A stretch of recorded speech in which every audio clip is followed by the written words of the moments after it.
Selamat pagi, salam sejahtera untuk kita semua. Berjumpa lagi dengan Bu Wilda.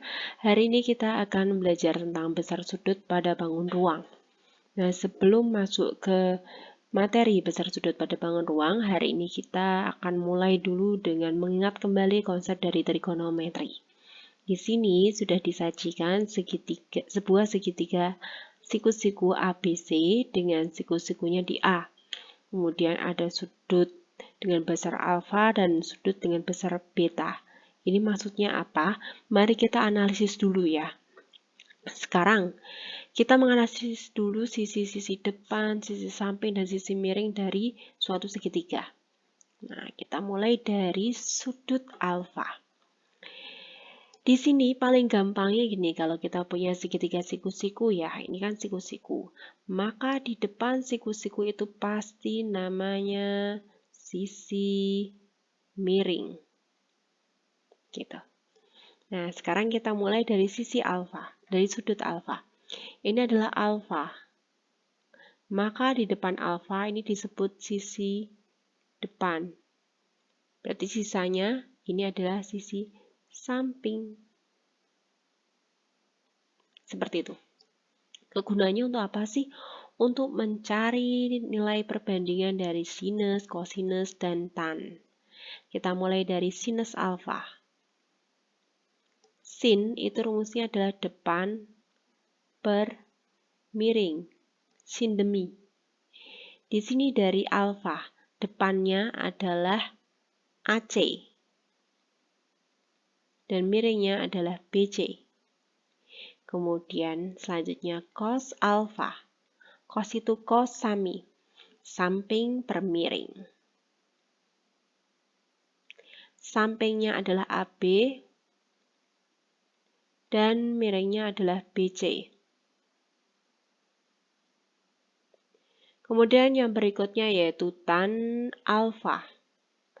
Tan itu adalah depan per samping. Sisi depannya adalah AC dan sisi sampingnya adalah AB. Lalu bagaimana jika kita menggunakan sudutnya adalah beta? Apakah sama perbandingannya? Jelas berbeda. Oke, saya izin menggunakan pulpen yang warnanya berbeda.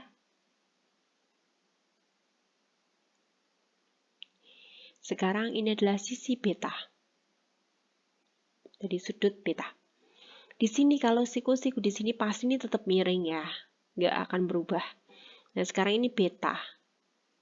Depan beta itu adalah AB, maka AB disebut sisi depan dari sudut beta. Dan AC berarti tersisa adalah sisi samping. Sehingga jika kita mencari sin beta, sin itu sin demi. Depannya adalah AB dan miringnya adalah BC.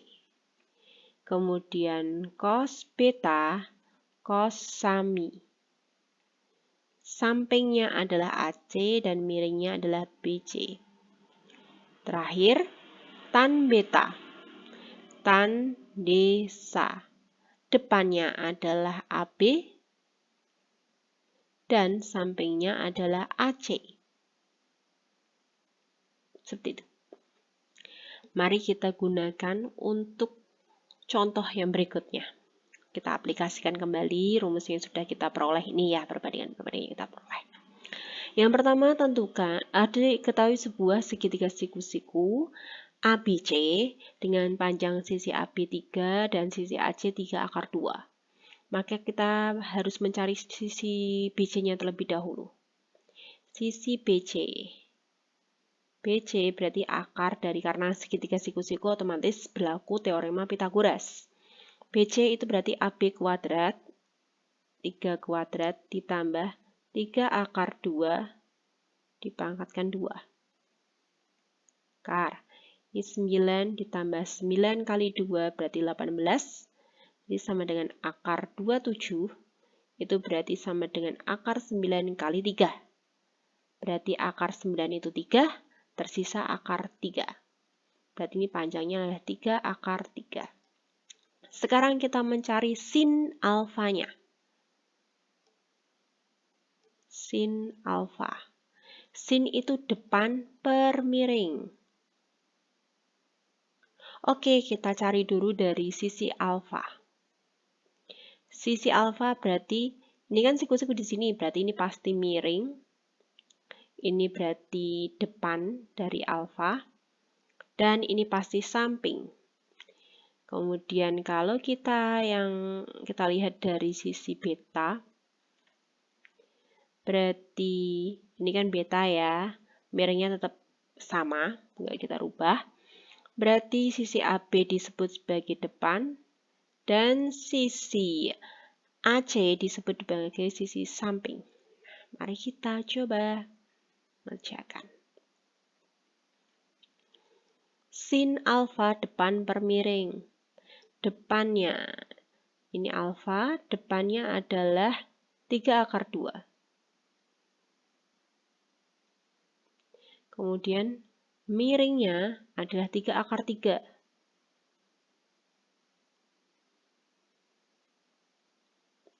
Berarti jadinya, ini dicoret, tersisa akar 2 sama akar 3. Wah, ini tidak bisa dibiarkan. Kalau pecahan, kok penyebutnya masih akar, itu sangat tidak dianjurkan. Jadi harus kita rasionalkan dikali akar 3 per akar 3. Mengikuti bentuk penyebutnya. Kalau bawahnya akar 2, atas akar 3, berarti nanti dikali atas bawah akar 2. Di sini jadinya akar 6 per 3. Jadi nilai dari sin alfa adalah akar 6 per 3. Selanjutnya kita coba yang sin beta. Tidak semua saya jelaskan ya. Kita ambil contohnya 1-2 saja. Cos beta. Mohon maaf, sin beta biar sama-sama sinnya.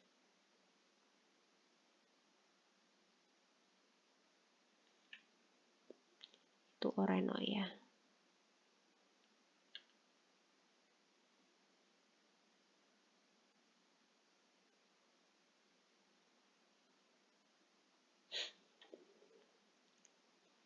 Berarti kita taruh sini saja. Sin beta. Sin demi beta. Depannya adalah 3. Dan miringnya adalah 3/3. Berarti tersisa 1 per akar 3. Oh, berarti ini atas bawah harus dikali akar 3 per akar 3. Berarti hasilnya adalah 1 kali akar 3 itu akar 3 per akar 3 dikali akar 3 adalah 3. Berarti 1/3 akar 3. Kalau ini tadi, berarti 1/3 akar 6.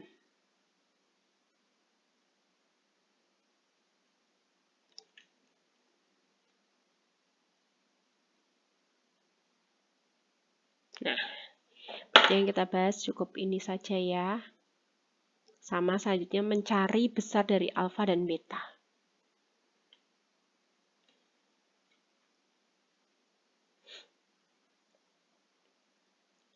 Nah, kalau mencari alfa itu cukup gini. Alfa sama dengan arcus sin, tadi berapa? 1/3 akar 6. Kemudian kalau yang punyanya beta, berarti beta sama dengan arcus sin itu dimasukkan 1/3 akar 3. Nah, sayangnya yang ada di contoh ini adalah bukan sudut istimewa. Jadi tidak bisa kita gunakan tabel yang ada di bawah sini.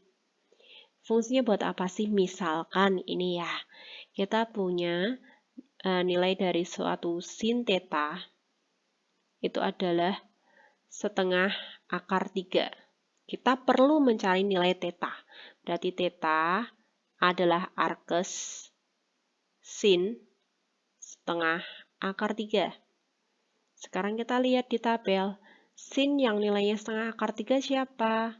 Oh, 60 derajat. Berarti theta adalah 60 derajat. Oke, kita coba lagi agar lebih paham. Misal saya punya cos gamma bernilai setengah. Maka gamma sama dengan arcus cos 1/2. Sekarang kita cek di tabel, yang nilainya setengah untuk cos. Oh, 60 derajat juga. Oke, berarti besar gamma adalah 60 derajat. Seperti itu kalau mencari besar sudut. Nah, sekarang kita lanjut ke bentuk soal-soal bangun ruang. Kita cari sekarang. Yang pertama diketahui sebuah kubus ABCD EFGH dengan panjang rusuknya 6 cm. Tentukan yang pertama A, nilai sin sudut FB dan BC. FB dan BC. Wow. Ini pasti sudah kelihatan jelas ya nilai sinnya berapa. Berarti kita wajib mencari ini sisi miringnya dulu. Oh. Kita harus membentuk segitiga dulu syaratnya.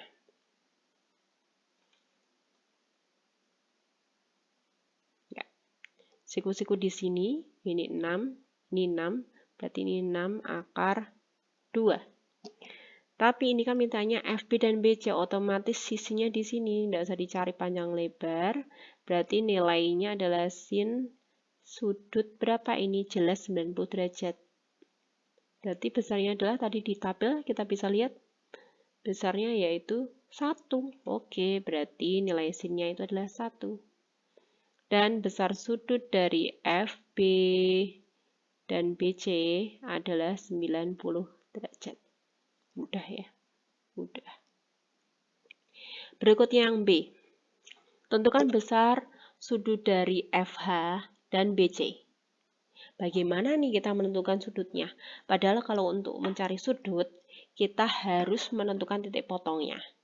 Jika tidak ada titik potong, maka tidak dapat dicari besar sudutnya. Lalu bagaimana? Kita geser. Boleh HF-nya kita ubah dalam satu bidang. Kita geser ke dalam satu bidang. Misalnya ini HF bisa digeser ke DB atau BC kegeser ke FG. Oke, biar mudah. Saya memilih saya geser ke bawah. Berarti FH kita geser ke DB. Set. Sekarang kita analisis panjangnya.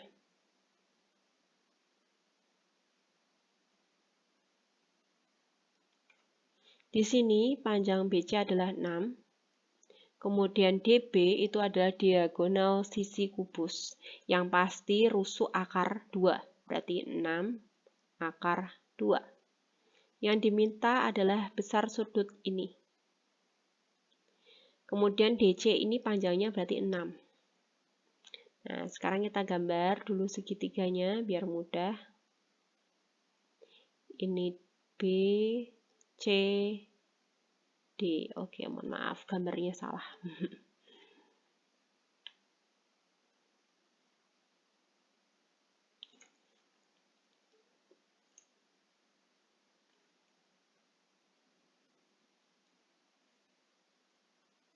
Siku-sikunya itu di C. Ini B dan ini D.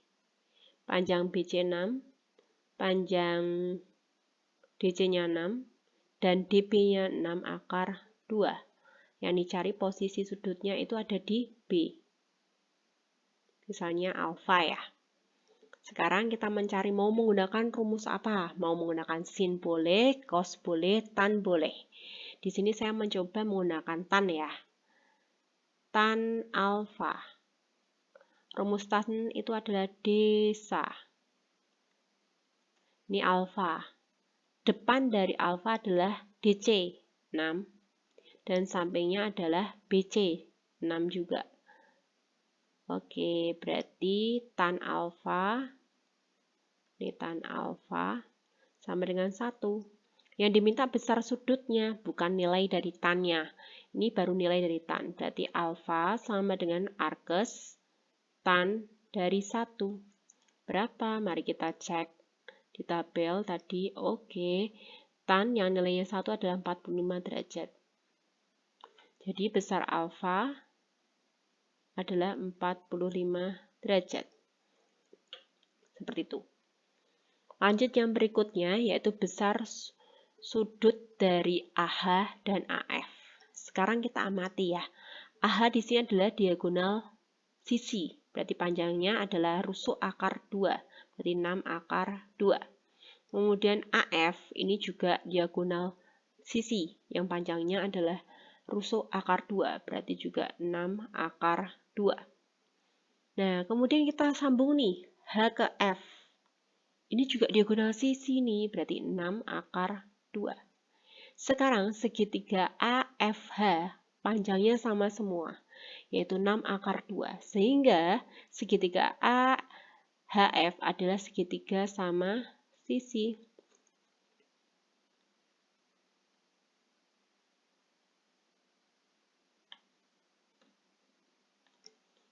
Adalah segitiga AFH adalah segitiga sama sisi, sehingga setiap sudutnya besarnya 60 derajat. Seperti itu.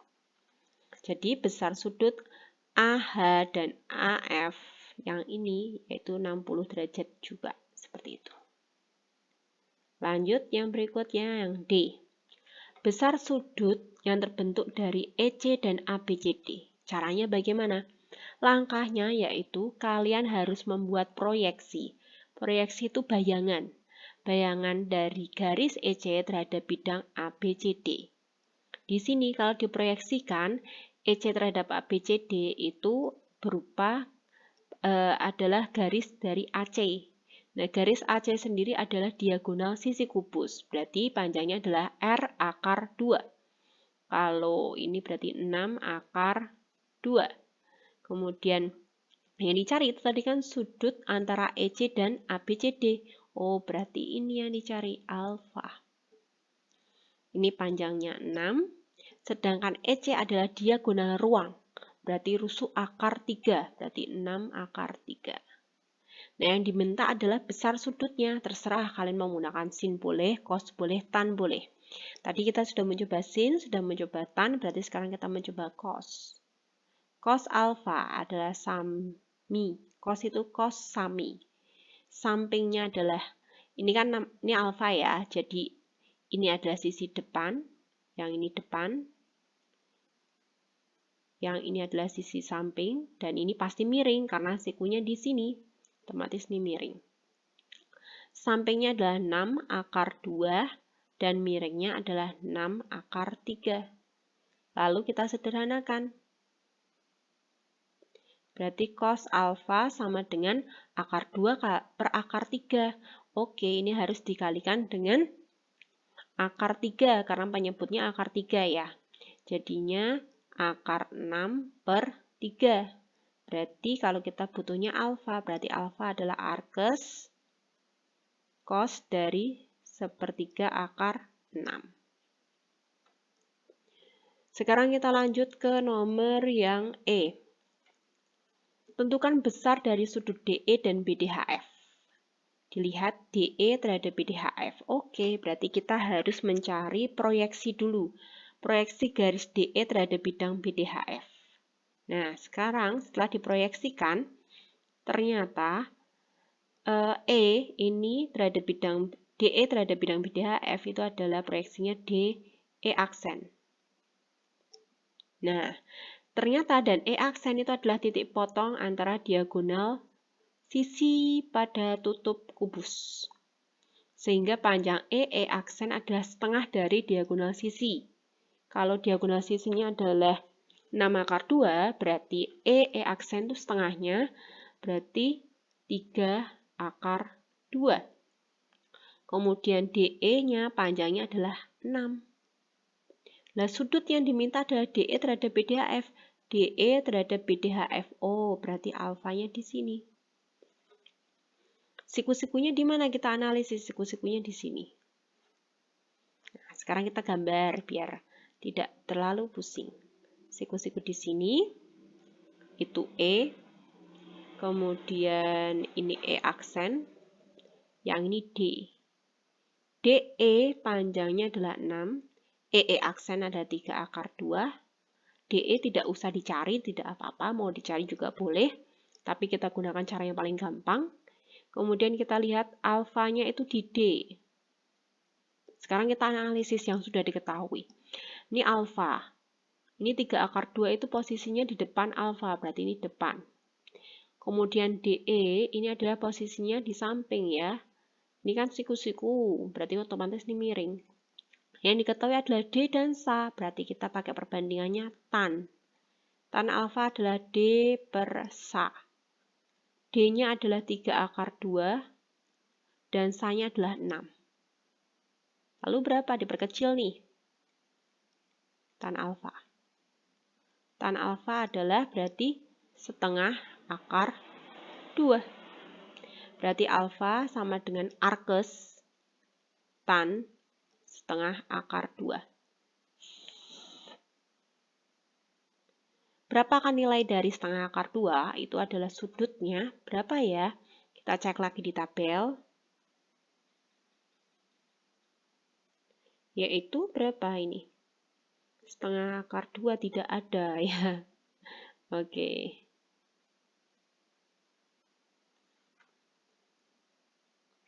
Berarti nilainya adalah, tetap kita tulis apa adanya seperti ini. Nah, Bu, berarti nggak bisa dicari? Bisa, tapi kalian harus menggunakan kalkulator. Seperti itu. Selesai? Saya rasa cukup untuk penjelasan mencari besar sudut ataupun besar perbandingan trigonometri pada bangun ruang. Terima kasih. Wassalamualaikum warahmatullahi wabarakatuh.